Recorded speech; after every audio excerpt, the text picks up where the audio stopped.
الحمد لله نحمده ونستعينه ونستغفره ونؤمن به ونتوكل عليه ونعوذ بالله من شرور أنفسنا ومن سيئات أعمالنا من يهده الله فلا مضل له ومن يضلل فلا هادي له ونشهد أن لا إله إلا الله وحده لا شريك له ونشهد أن سيدنا وشفيعنا وحبيبنا ومولانا محمد وآله وأصحابه وبارك وسلم اما بعد.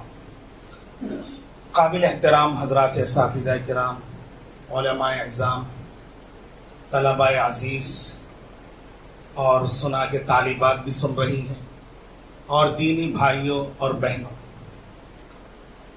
جیسا کہ یہاں پر آپ حضرات دیکھ رہے ہیں، ایک تو طلباء کا مجمع ہے اور دوسرے بہت سے عوام الناس بھی آئے ہوئے ہیں. تو اب اس وقت کوئی لمبی چوڑی تقریر وغیرہ کا موقع نہیں ہے. بہت ہی دیر سے آپ حضرات بیٹھ کر بچوں کی تقاریر سماعت فرما رہے ہیں، اور مولانا نذیر صاحب دامت برکاتہم نے طلباء کو جو ضروری نصیحتیں کرنا تھا اس موقع سے وہ تفصیل سے کر دیے ہیں. میں صرف مختصر سی ایک دو باتیں آپ حضرات کی خدمت میں پہنچا کر اس جلسے کا اختتام انشاءاللہ عمل میں آئے گا. پھر ظہر بھی پڑھنا ہے، ظہرانہ بھی ہے. طلباء سے میں ایک بات ہی عرض کروں گا کہ دیکھو، یہ جو تم لوگوں کا وقت ہے مدرسے کے اندر، یہ بننے کا موقع ہے. اس میں مختلف چیزیں ہوتی ہیں جو آپ اپنے حضرات اساتذہ اکرام سے سیکھ سکتے ہیں. سب سے بنیادی جو چیز ہے وہ آپ کی کتابیں ہیں، کتابی صلاحیت. یہ گویا کہ فرض کے درجے میں ہے. اس کو بالکلیہ طور پر آپ ایزی نہیں لیں. ہر طالب علم پوری کوشش کرنا کہ ہر کتاب کو سمجھ کر پڑھے، مطالعہ کریں، سبق غور سے سنیں، تکرار کریں. جو کچھ ہدایات آپ کو اپنے اساتذہ کی طرف سے اس سلسلے میں مل رہی ہے اس کی پوری پابندی کریں اور پورا اہتمام کریں. حضرت حکیم الامت نبر اللہ مرقدہ کا ایک ملفوظ ہے، وہ فرماتے تھے اگر طلباء جو نصاب ان کے لیے مقرر کیا گیا وہ سمجھ کر پڑھ لے تو انشاءاللہ ہر میدان میں چل سکے. بعض مرتبہ ایسا ہوتا ہے کہ بعض طلباء کتاب سمجھ کے نہیں پڑھتے، سبق کی پابندی نہیں کرتے، جو کام ان کو دیا گیا وہ نہیں کرتے، لیکن اس کے علاوہ جو دوسری چیزیں ہیں، مثلا تحریر کا معاملہ ہے، تقریر کا معاملہ ہے، اس میں بڑھ چڑھ کے حصہ لیتے. تو اس کی مثال ایسی ہے جیسے آپ فرض چھوڑ کے نفل کام کر رہے ہیں. آپ کتابی صلاحیت بھی بنائیے جو بالکل فرض کے درجے میں. اس کے علاوہ جو چیزیں ہیں، مثلا آپ کو مضامین دیے جا رہے ہیں، لکھنے کے لیے کہا جا رہا ہے، لکھنے کی مشق کیجیے، اس میں آگے بڑھیے، سیکھیے لکھنا. بہت سے ایسے لوگ ہیں جو مدرسے میں نہیں لکھے، قلم نہیں شروع کرے، چلائے نہیں، آج تک بھی نہیں لکھ سکتے. بعض ایسے لوگ ہیں جو انجمن میں تقاریر کا جو معاملہ ہوتا ہے اور جو اس سلسلے میں بچوں کے لیے رہبری ہوتی ہے، انجمنیں ہوتی ہیں، ہفتے واری اس طرح کے پروگرام رکھے جاتے ہیں، اس میں سکھایا جاتا ہے.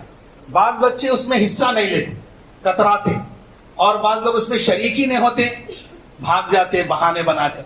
آج تک بھی وہ لوگ تقریری میدان میں پیچھے ہیں.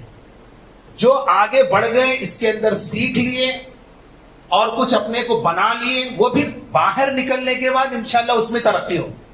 بننے کا یہ زمانہ ہے. ایک مثال میں عام طور پہ دیا کرتا ہوں. بچے کے بننے کی جگہ ماں کا پیٹ ہے، اور عجیب اتفاق ہے کہ بچہ 9 مہینے میں بنتا، اور ہمارا عالم کورس بھی 9 سال کا ہوتا ہے. تو 9 مہینے میں بچہ ماں کے پیٹ میں بنتا.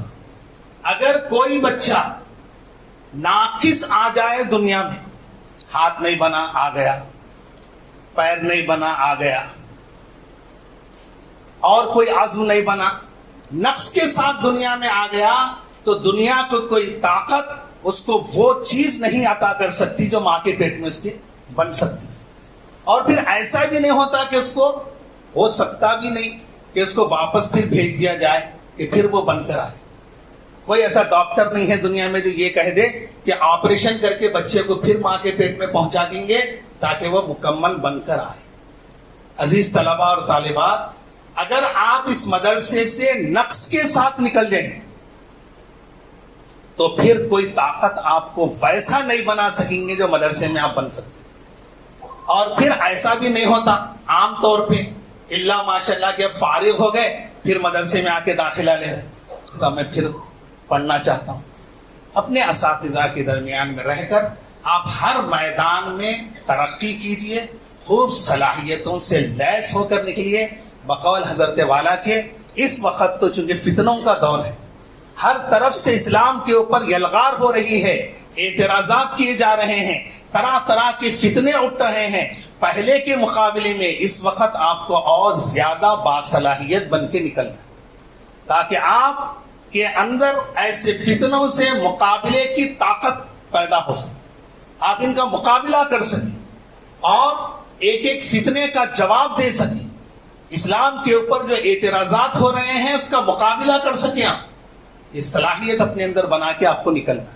اس واسطے اپنے اوقات کو قیمتی بنائیے، بیکار مشغلوں سے اپنے آپ کو بچائیے اور آپ کے اساتذہ جو آپ کی رہبری کر رہے ہیں ان کی رہبری میں چلیے. یہ آپ کے بننے کا زمانہ ہے، اس میں بنیے. دوسری بات جو عوام الناس اور طلباء کے لیے بھی ہے، حضرت والا دامت برکاتہم کے حوالے سے حضرت کی ایک بات میں آپ تک پہنچا رہا ہوں. ایسے حالات میں چونکہ ایک خاص حالات چل رہے ہیں، اس کے تناظر میں ہمارے مولانا نذیر صاحب دامت برکاتہم بھی کچھ آپ کی رہبری فرمائیں. حضرت نے فرمایا کہ یہ جو اسلام ہے، دین ہے، شریعت ہے، اللہ نے ہر انسان کی کامیابی کو دین پر چلنے میں رکھا ہے. آپ اللہ کے احکام پر چلیں گے، دین کو اپنائیں گے، شریعت کے مطابق زندگی گزاریں گے تو اللہ آپ کو کامیاب کرے. یہ اللہ کا ضابطہ ہے دنیا میں بھی آخرت.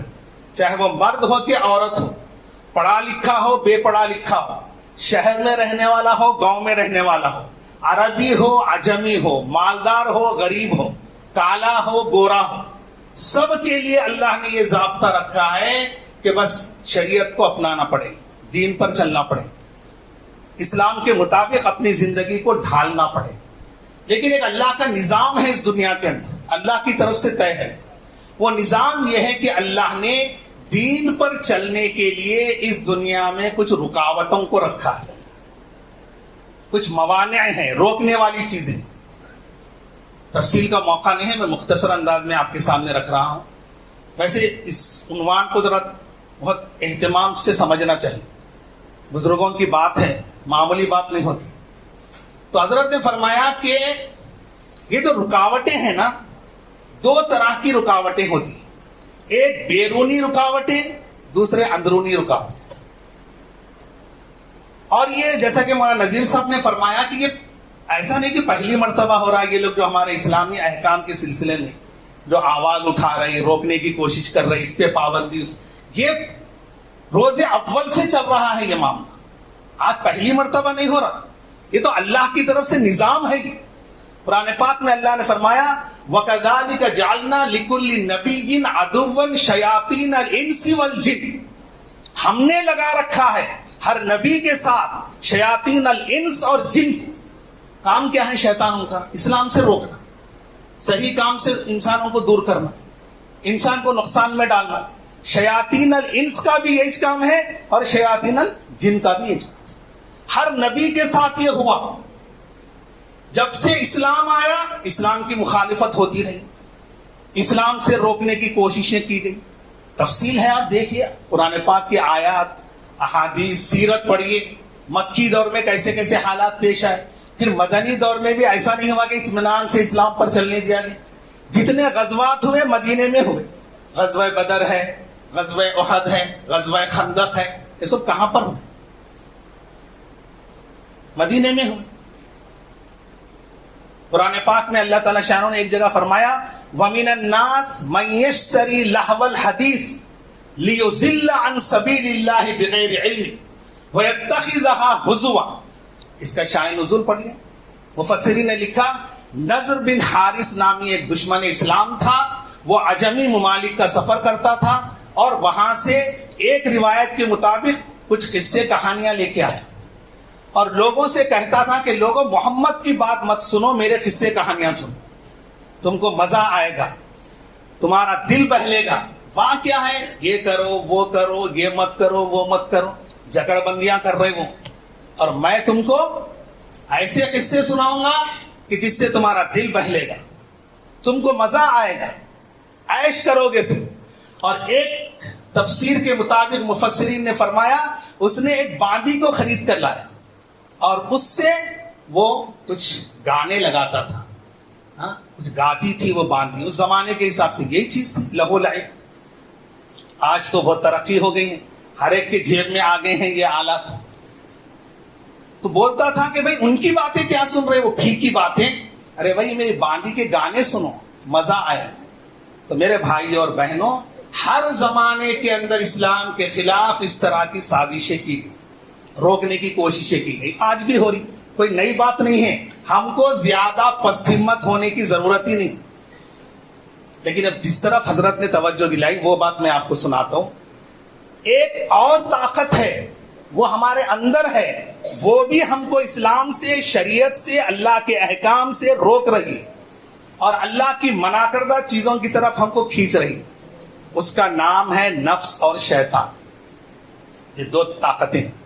اور حضرت نے فرمایا زیادہ تر جو ہم اسلام پر عمل نہیں کر رہے, اسلامی احکام سے دور ہو رہے, شریعت کو پامال کر رہے, جی کی چاہتوں پر چل رہے, بیرونی طاقتوں کی وجہ سے نہیں, اندرونی طاقتوں کی وجہ سے نہیں چل رہے, نفس کے بہکاوے میں آ جا رہے, شیطانی وسوسوں کا شکار ہو جا رہے.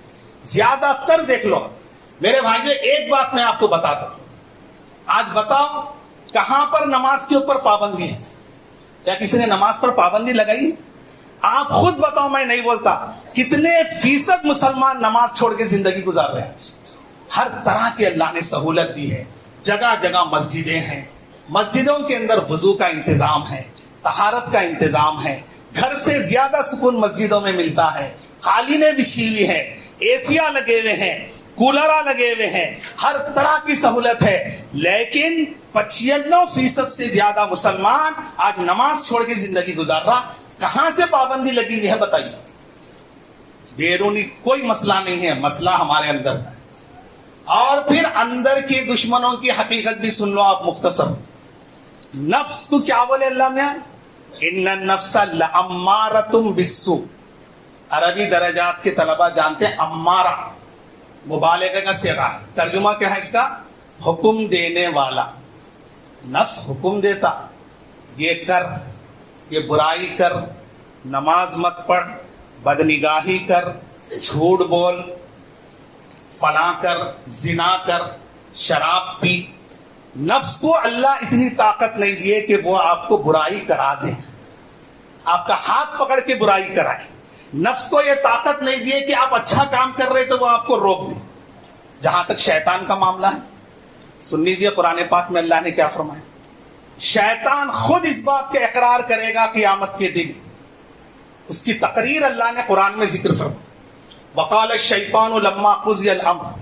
شیطان کہے گا جب اللہ فیصلہ کر دی, جنتیوں کے لیے جنت کا فیصلہ, جہنمی کے لیے جہنم کا فیصلہ.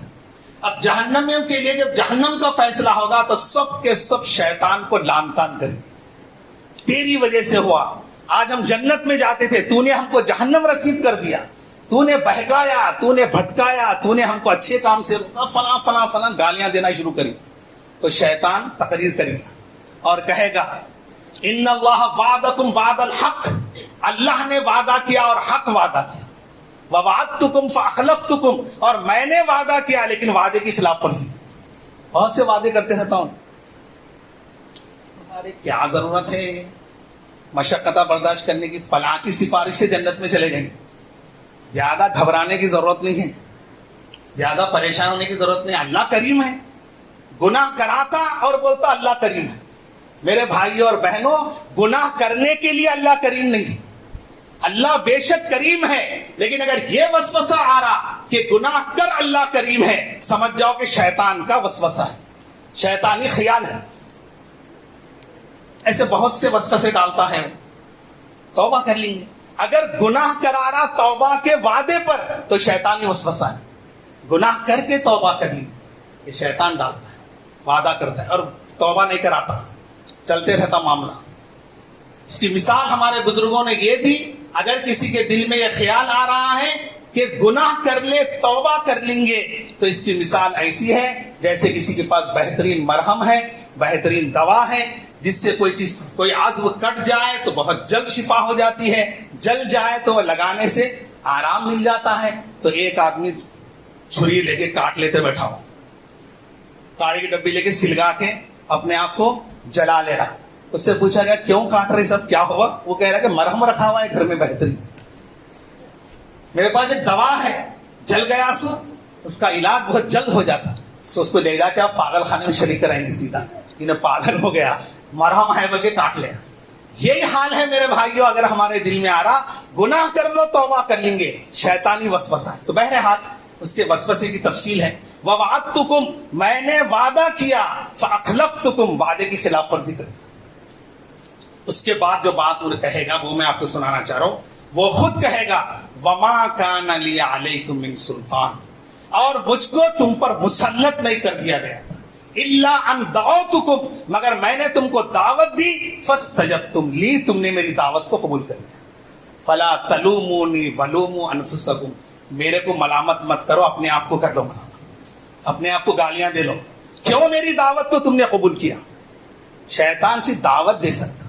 میرے بھائیوں اور بہنوں، ہم کو بہت سی دعوتیں آتی ہیں، لوگ آ کے دعوت دیتے، تو ہماری مرضی ہوتی ہے، اختیار ہوتا ہے، چاہے تو دعوت قبول کرے، چاہے تو کسی کی شادی ہے تو کیا آپ کے پاس ایسا ہوتا ہے کشتہ پور میں زنجیرہ بن کے لے جا رہے کھینچ کے؟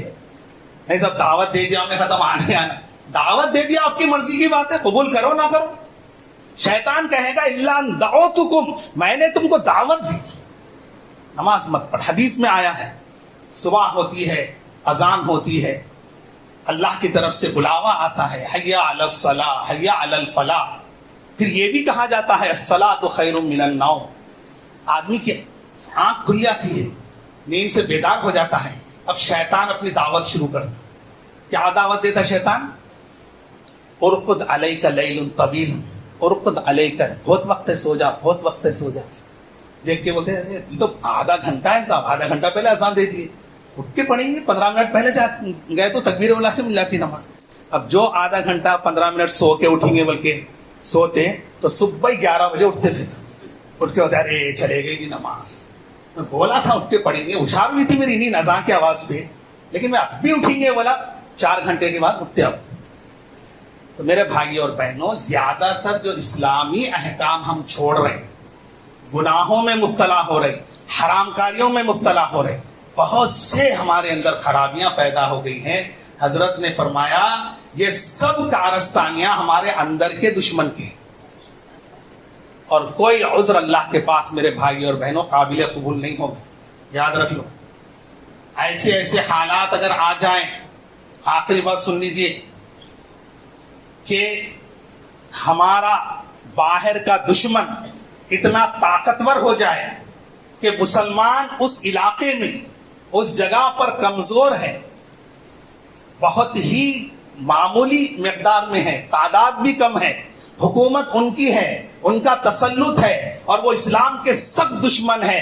ایسی حکومتوں کو بھی اللہ اگر مسلط کر دے اور وہ مسلمانوں کو اسلام پر چلنے نہ دے، ایسے ایسے قوانین بنا دے کہ تم کو اسلام پر نہیں چلنے دیا جائے گا، اللہ کا نام لیں گے تو جرم قرار دیا جائے گا، اور تم نماز پڑھیں گے تو تم کو جلا دیا جائے گا، ایسے حالات میں بھی ایسا عذر بھی فرشتے قبول نہیں کریں. سمجھ رہے ہیں آپ؟ قرآن پاک میں ہے یہ، اور اگر کسی کی بات ہے تو آپ ٹھکرا سکتے. قرآن میں اللہ نے فرمایا، سن لیجئے، ان الذین توفاہم الملائکۃ ظالمی انفسہم، بے شک فرشتے جب ایسے لوگوں کی روح قبض کریں گے جنہوں نے اپنے آپ پر ظلم کیا. اور اپنے پر ظلم کیا ہے؟ اللہ کا حکم توڑنا، گناہ کرنا، حرام کاری کرنا، اللہ کی نافرمانی کرنا، اپنے آپ پر ظلم ہے. تو وہ لوگ جو اپنے آپ پر ظلم کیے، ان کی روح کو جب فرشتے قبض کر رہے ہوں گے، قالوا فیما کنتم، فرشتے پوچھیں گے کس حال میں تھے؟ تو یہ لوگ بولیں گے قالوا كنا مستضعفین فی الارض، ہم بہت کمزور تھے صاحب، مجبور تھے صاحب. بہت اچھا کرے بیٹا، جاؤ جنت میں چلے جاؤ. ہاں بہت مجبور تھے نا تم لوگ، دنیا میں بہانے چل جاتے، ہمارے جیسے انسانوں کو بیوقوف بنا لے سکتے. نہیں صاحب میں چلتا تھا، مگر حدیث میں آیا اگر مگر شیطان کا دروازہ کھولتے تھے. اگر ایسا ہوتا تو میں بھی دیندار بن جاتا تھا، مگر اب آج کے حالات ہیں نا صاحب، مگر یہ بھی کرنا پڑتا نا صاحب. کسی بزرگ نے فرمایا مرضی تیری ہر وقت جسے پیش نظر ہے، مرضی تیری ہر وقت جسے پیش نظر ہے، بس اس کی زبان پر نہ اگر ہے نہ مگر ہے. اللہ کی مرضی کو پیش نظر رکھو. حدیث میں آیا ہے اگر تم کو آگ میں جلا دیا جائے تب بھی نماز مت چھوڑ. بہانے بنا رہا انسان، گھر کا ماحول نہیں ہے صاحب، فلاں نہیں ہے صاحب، یہ نہیں ہے صاحب، سب بیکار بہانے ہیں. شاید یہاں پر ہمارے بہانے چل جائے، لیکن اللہ اور اللہ کے فرشتوں کے پاس یہ بہانے نہیں چل سکتے. اب اللہ کیا جواب دیں گے وہ سن لو آپ. قالوا كنا مستضعفین فی الارض، تو فرشتے بولیں گے قالوا الم تکن ارض اللہ واسعۃ فیہا فتہاجروا فیہا، واسعۃ فتہاجروا فیہا، کہ اللہ کی زمین وسیع نہیں تھی کہ تم وہاں پر ہجرت کرتے. اگر ایسے حالات آ جائیں کہ مسلمانوں کو اسلام پر چلنے نہ دیا جائے تو اللہ کا حکم آ جاتا کہ ہجرت کرو. ہمارے آقا صلی اللہ علیہ وسلم مکے جیسے شہر کو چھوڑ کر مدینے کو تشریف لائے. کیوں گئے؟ کہ آپ اپنی خواہش سے لیں. پڑھیے سیرت کے اندر کیسا دل پہ پتھر رکھ کے آپ تشریف لے، کیسا شہر ہے وہ، ام القریٰ ہے وہ. اس کے اندر ایسی مسجد ہے جس میں ایک نماز پڑھیں گے 1,00,000 نمازوں کا ثواب ملے. اس میں بیت اللہ ہے، اور اللہ کے رسول کو بیت اللہ سے کتنی محبت. لیکن اللہ کا حکم آیا ہجرت کا. آپ اپنے وطن معلوف کو، جہاں پر آپ پیدا ہوئے اور جس کی بڑی فضیلتیں ہیں، دنیا کا کوئی ملک میرے بھائیوں اس کے برابر نہیں ہو سکتا، اس کو چھوڑ کے اللہ کے حکم پہ مدینے کو چلے گئے، اور آج بھی آپ وہیں پر آرام فرما. اسی واسطے حضرت عمر رضی اللہ عنہ اسلامی تاریخ شروع کرنے کا مسئلہ آیا، مختلف رائے آئی. حضرت عمر نے ہجرت کو بنیاد بنایا تاکہ مسلمانوں کو پتا چلے کوئی بہانہ چلنے والا نہیں ہے. اگر تم ایسے ملک میں ہو، ایسی جگہ ہو جہاں پر ظالمانہ طور پر تم کو اسلام سے روکا جا رہا ہے، تم وہاں پر نہیں رہ سکتے، تم کو وہاں سے ہجرت کرنا پڑے. تو میرے بھائیوں اور بہنوں، ہم اپنا اپنا جائزہ لیں، اور ان کی طرف سے ایک حکم پہ پابندی لگتی ہے تو ہم وائے واللہ مچاتے ہیں. مچانا چاہیے جتنا مچا سکتے ہیں، لیکن ذرا اپنے گریبان میں منہ ڈال کے دیکھنا چاہیے کہ میں اسلام کا کتنا پاس و لحاظ کروں. ایک لطیفہ سنا کے بات ختم کرتا ہوں. ایک خان صاحب جا رہے تھے، مولانا صاحب کی تقریر سن لیے تھے، اسلام ایسا مذہب ہے پوری دنیا میں پھیلے گا فلاں فل.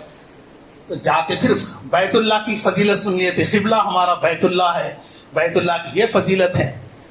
تو ایک صاحب قبلے کی طرف منہ کر کے پیشاب کر رہے تھے. خان صاحب نے کیا کر رہا ہے؟ پلٹ. کیا خان صاحب کیا ہوا؟ ہمارے قبلے کی طرف منہ کر کے پیشاب کرتا، بے حرمتی کرتا. اچھا خان صاحب پلٹ گیا. تھوڑے دن کے بعد وہ آدمی جا رہا تھا، خان صاحب خود کر رہے تھے. بولا خان صاحب میرے کو پرسوں بولے نا. تو خان صاحب لگتے ہمارا اسلام ہے جو چاہے کرتے، تم ہمارے اسلام کی بے حرمتی نہیں کرنا. ہمارا ہے جی اسلام، ہم جو چاہے کر لیتے ہیں، ہمارا کو اختیار ہے. تو آج ہمارا حال وہ ہو گیا.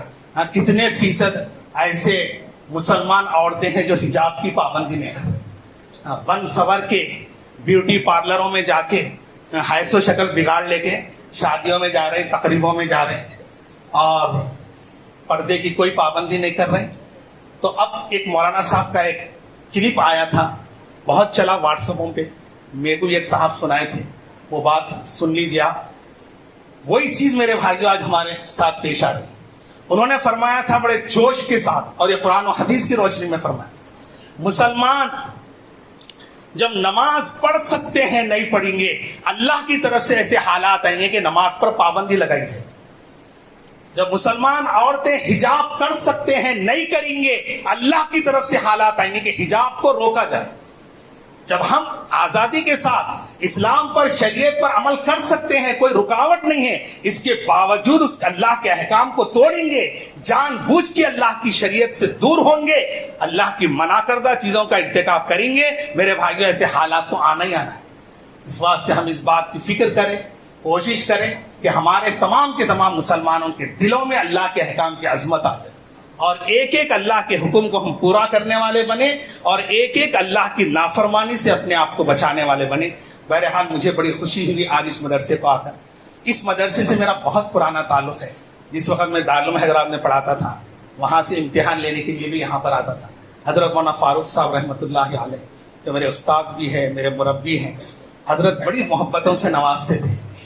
حضرت بہت ہی زیادہ ہم سب شاگردوں کا خیال کرتے تھے, ایک ساتھی کی طرح رہتے تھے. میں کیا بیان کروں, آپ حضرات جانتے ہیں, حضرت سے واقف ہیں. تو اس وقت سے میرا اس مدرسے سے تعلق ہے. آج مجھے ایک لمبے عرصے کے بعد آنا, حضرت کے ساتھ بھی آیا یعنی درمیان میں, لیکن آج مدرسے کے یہ حالات دیکھ کر ماشاءاللہ طلباء بھی ہیں اور اساتذہ محنت کر رہے ہیں اور بہترین انداز میں, جیسے مولانا نذیر صاحب نے فرمایا, پورا پروگرام حضرت سنیں, سب بچے اچھے انداز میں تقریر کریں. حضرت مولانا کے جانے کے بعد مولانا کے فرزند مفتی عبید صاحب ماشاءاللہ حضرت کے کام کو آگے بڑھا بڑے چلے جاتے ہیں. وہ بات تو نہیں آ سکتی لیکن اللہ کسی کو کھڑا کر دیتے ہیں اور کام لے لیتے ہیں. ابھی ہم حضرت مولانا نور الدین صاحب دامت برکاتہم, میرے بھی استاد ہیں, کئی کتابیں میں پڑھا, یہاں پر بھی آئے تھے. دارالعلوم حیدرآباد کے کئی سال تک صدر رہے ہیں. حضرت کے بڑے خدمات ہیں دارالعلوم حیدرآباد میں. تو ہم لوگ مولانا عاقب صاحب رحمۃ اللہ علیہ کے فرزند حضرت مولانا جعفر صاحب سے حضرت مولانا نور الدین صاحب ملاقات کی اور بڑی ہمت افزائی کی کہ مولانا آگے بڑھیے, کام کیجیے, والد صاحب کا کام آپ نبھا رہے, اللہ نے آپ کو طاقت دی. تو جعفر صاحب نے فرمایا کہ حضرت والد صاحب کی بات میرے اندر کہاں آ سکتی. تو حضرت مولانا نور الدین صاحب رحمۃ اللہ علیہ نے فرمایا کہ وہ بات نہیں آ سکتی لیکن اللہ سے کام لے. جب بڑے چلے جاتے ہیں تو چھوٹوں کے جوہر کھلتے ہیں. حضرت نے فرمایا جب تک بڑے رہتے ہیں تو چھوٹے سمجھ میں نہیں آتے کیا صلاحیتیں ہیں, لیکن وہ جانے کے بعد پھر جوہر کھلتے ہیں. پھر حضرت ہی نے فرمایا کہ حضور کی دنیا سے پردہ فرمانے کے بعد صحابہ کے جوہر کھلے اور پتا چلا کس کس صحابی میں کیا کیا اللہ نے صلاحیتیں رکھی ہے.